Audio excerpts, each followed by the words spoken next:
So today's question: the 64-year-old female with a non-diagnosis of metastatic breast cancer, now presenting with sudden onset dyspnea.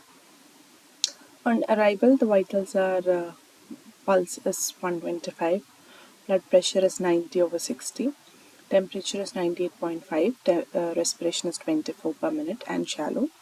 The patient is diaphoretic and disoriented, but complaining of excruciating chest pain.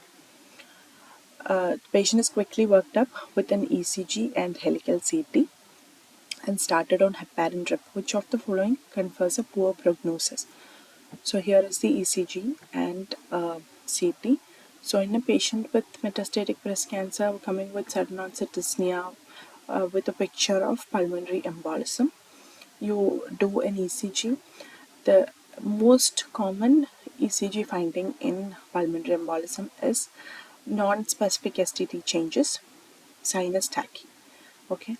Here in this ECG, you can see the classical S1Q3T3 pattern, which means there is a deep S in lead 1, there is a deep Q or a pathological Q in lead 3, with an inverted T in lead 3, which is seen only in 20% patients.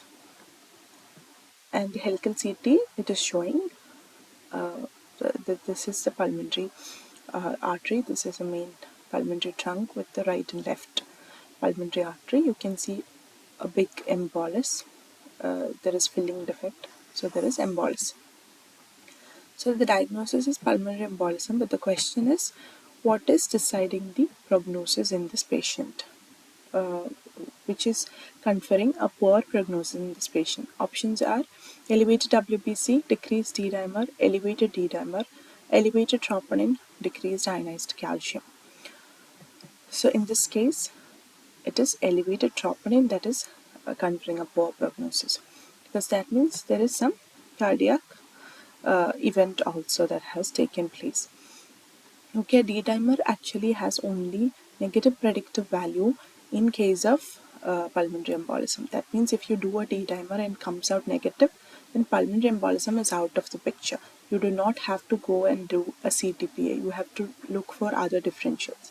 But a D dimer, if it is positive, then it has a very poor sensitivity. Like it can be positive in so many other things.